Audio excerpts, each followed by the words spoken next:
Hello students welcome back to OEP. आज आम भौतिक विज्ञान सिलेक्टेड सब्जेक्टिव क्वेश्चन नहीं आसचे। देख पे आम चैप्टर वाइज सब वीडियो रहिबो माने एका बेले मु सब चैप्टर तुम सिलेक्शन क्वेश्चन दे पारिनी कहीं बहुत गुड़े क्वेश्चन अच्छी एवं कौन तुम गोटे दिन सब तो पढ़ीदेव कि गोटे दिन तो पढ़ी पारनी तेणु मु चैप्टर वाइज तुम सिलेक्शन क्वेश्चन आनी सब्जेक्टिव। देख मुख्यतः आमर एग्जाम रे कौन पड़ुची ना 2 मार्क 3 मार्क और 4 मार्क क्वेश्चन पड़ुची है। तेणु मुझे सिलेक्शन क्वेश्चन देवी से 2 मार्क थी 3 मार्क थी 4 मार्क थी एवं 4 मार्क क्वेश्चन से 2 मार्क भी पकई पारे 3 मार्क भी पकई पारे बुझ ना ना। एवं मुझे सिलेक्शन क्वेश्चन देवी से ही तुम क्वेश्चन सब आसो ता बाहर किसी अधिक क्वेश्चन आसब ना है। तेज आरंभ करवा आमर सिलेक्शन क्वेश्चन कौन कौन मुझे यहाँ हूँ फास्ट चैप्टर एबे भी परीक्षा पाखापाखि 30 दिन पाखापाखि समय तुम अच्छी तेणु 30 दिन में देख 9टा चैप्टर बेसी नुहे माने सिलेक्शन दवापाई मात्र 9टी चैप्टर अच्छी और 9टी चैप्टर को 9टी भिडियो शेष करदे। परीक्षा पूर्व तो निश्चित सरी जाइए परीक्षा पूर्व निश्चित सरी जाइए तुमको सफिशिएंट टाइम थी प्रैक्टिस करने एवं ऑलरेडी आम एमसीक्यू क्वेश्चन डिस्कशन चली सिलेक्टेड एमसीक्यू क्वेश्चन डिस्कशन आमर ऑलरेडी चली भी जाकि तुम देखिपर। तो प्रथम क्वेश्चन देखा कौन सिलेक्शन अच्छी ये रासायनिक प्रतिक्रिया और रासायनिक समीकरण विषय ताप शोषी ताप उत्पादी प्रतिक्रिया देखिकी जीव है। तुमको खाली डेफिनेशन पचारि पारे कि चाहे तुमको सी कौन एग्जाम्पल भी पचारि पार एग्जाम्पल देले तुम एग्जाम्पल गुड़िक लिख और रिएक्शन गुड़िक मोस्ट इंपोर्टाट सी आम एमसीक्यू पकई दूसरी। तेणु आम बही जितेक रासायनिक प्रतिक्रिया अच्छी ना तेणु सी कौटू केमी पकईदेव से कहीं सिलेक्शन दे पारे तुमको निश्चित भाव घोषिया पड़ो। एबे नेक्स्ट देखा कौ क्वेश्चन अच्छी नेक्स्ट आमर देछि संख्यारण एवं सढ़ा अवस्था मोस्ट इंपोर्टाट संख्यारण सढ़ा अवस्था क्या कहुए पचार है एवं एग्जाम्पल भी तुमको पचार केमी निवारण करा भी पचार तो सब तक मुझे लिखिदेसी तुम देखिपु युड़िक पढ़ी तुम आंसर थोड़ी आसब मार्क के गोटे भी काटी पारे ना। तापर कौन दे अच्छी रासायनिक समीकरण लेखा प्रणाली रासायनिक समीकरण लेखा प्रणाली 3टा मुख्य प्रणाली अच्छी एवं या विस्तार आम बही दर्शे रासायनिक समीकरण समतुल करवा ये स्टेप अच्छे तुम रासायनिक समीकरण पदार्थ गुड़िकर भौतिक अवस्था माने कठिन तरल गैसीय दर्शेब।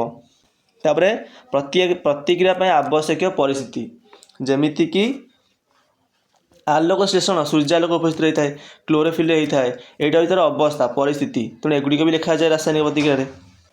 नेक्स्ट क्वेश्चन हूँ निम्नलिखित रासायनिक समीकरण मध्य कौन जारण बीजाण प्रतिक्रिया घटुची किए जारित होउची किए विजारित होउची एवं किए जारित कराउची किए विजारित कराउची ये मध्य इंपोर्टाट। एठे जारण क्या कहते बीजाण क्या कहते लिखिदेसी देखो तुम पढ़ीदेव।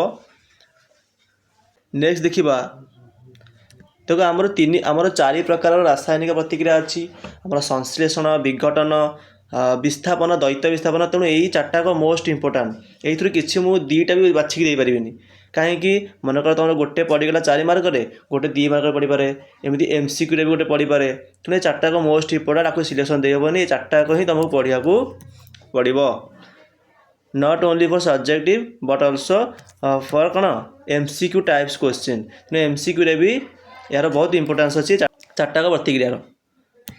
तापर एमती गोटे क्वेश्चन पचार दे पारे जे विघटन प्रतिक्रिया संश्लेषण प्रतिक्रिया कहीं परस्पर विपरीत ताको बुझे लिख और तुमको एग्जाम्पल भी पचार दे पारे एग्जाम्पल सब लिखिकी दिखाई तुम पढ़ी जीव। तेणु ये द्वैत विस्थापन प्रतिक्रिया बाकी 3टाक पूर्व था एवं पुनर्बार पचारि पारे विघटन प्रतिक्रिया को 3 भाग विभाग कराई तापीय विघटन आलोकीय वैद्युतिक तेणु ये 3टाक इंपोर्टाट तुमको डेफिनेशन पचारि पारे एवं एग्जाम्पल भी पचारि पारे तेणु एग्जाम्पल को भरी भरिक देती तुम ये कौन गोटे 2टा लिख। नेक्स्ट देख आहरी केतोटी प्रतिक्रिया अच्छी जमीक प्रशमनीकरण प्रतिक्रिया क्या कहती उदाहरण दियो अवक्षेपण प्रतिक्रिया क्या कहती उदाहरण दियो ये इंपोर्टाट। तापर एक उज्जवल बादामी वर्णर मौलिक एक्स अच्छी तापर यहाँ कौन यह गरम कले कला हो जाए तेज एक्स टी कौन तार जौगिक ना कौन सब लिखाई ये आमर अभ्यास कार्य क्वेश्चन आमर था ତାପରେ ରାସାୟନିକ ପ୍ରତିକ୍ରିୟା ଘଟିଲା ବେଳେ ଆମେ କ'ଣ ସବୁ ପର୍ଯ୍ୟବେକ୍ଷଣ କରୁ। ମାନେ ରାସାୟନିକ ପ୍ରତିକ୍ରିୟା ଘଟୁଛି କିଛି ନା କିଛି ଲକ୍ଷଣ ଥିବ ଏବଂ କେଉଁ ଲକ୍ଷଣରୁ ଆମେ ଜାଣିବା ଯେ ରାସାୟନିକ ପ୍ରତିକ୍ରିୟା ଘଟୁଛି। ତେଣୁ ଏଗୁଡ଼ିକ ଲେଖା ହେଇଛି ଆମର ଯେଉଁ ବହିର ଆରମ୍ଭ ପେଜ୍ରେ ହିଁ ବା ଫାର୍ଷ୍ଟ ସେକେଣ୍ଡ ପେଜ୍ରେ ହିଁ ଏଗୁଡ଼ିକ ସବୁ ଦେଇଛି। ତାକୁ ଶ୍ୱାସକ୍ରିୟା ଏକ ତାପ ଉତ୍ପାଦୀ ପ୍ରତିକ୍ରିୟା କାହିଁକି ଲେଖ।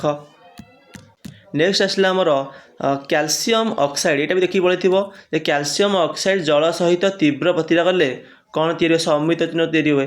ପଚାରିପାରେ କଲି ଚୂର୍ଣ୍ଣରୁ କେମିତି ସମିତ ଚୂର୍ଣ୍ଣ ତିଆରି ହେବ ପଚାରିପାରେ। ଏବଂ ଆହୁରି ମଧ୍ୟ ପଚାରିପାରେ ଯେ ଚୂର୍ଣ୍ଣ ପାଣି କାହିଁକି ଅଙ୍ଗାରକାମ୍ଳ ସଂସ୍ପର୍ଶରେ ଆସିଲେ ଦୁଧିଆ ହୋଇଯାଏ।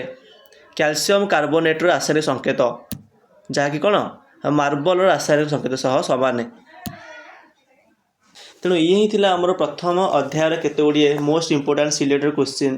ଯେମିତି ପ୍ରଥମ ବିଷୟର ମୁଁ ମୋଷ୍ଟ ଇମ୍ପୋର୍ଟାଣ୍ଟ ସିଲେକ୍ଟେଡ଼ କ୍ୱେଶ୍ଚିନ୍ ଆଣିଲି, ସେମିତି କାଲି କଥା ହେଉଛି ନିଶ୍ଚିତ ଭାବରେ ମୁଁ ସେକେଣ୍ଡ ବିଷୟର ମଧ୍ୟ ଇମ୍ପୋର୍ଟାଣ୍ଟ ସିଲେକ୍ଟେଡ଼ କ୍ୱେଶ୍ଚିନ୍ ଆଣିବି। ଏମିତି 9 ଦିନରେ ସବୁତକ ବିଷୟ ମୁଁ ଶେଷ କରିଦେବି। ତେଣୁ ଗୋଟେ ଦିନରେ ତୁମେ ସବୁତକ କ୍ୱେଶ୍ଚିନ୍ ପ୍ରାକ୍ଟିସ୍ କରିପାରିବନି। ତେଣୁ ଆଜି ପ୍ରଥମ ବିଷୟ ପ୍ରାକ୍ଟିସ୍ କର, ସେମିତି 9 ଦିନରେ 9ଟାକ ବିଷୟ ପ୍ରାକ୍ଟିସ୍ କରିବ ଏବଂ ରିଭିଜନ୍ କଲେ ତୁମର ଏଗୁଡ଼ିକ ନିଶ୍ଚିତ ଭାବରେ ମନେ ରହିଯିବ। ଠିକ୍ ଅଛି। ତେଣୁ ଆଜିର ଭିଡ଼ିଓ ଏତିକି। ଆଶା କରୁଛି ଭିଡ଼ିଓଟି ପସନ୍ଦ ଆସିଥିବ।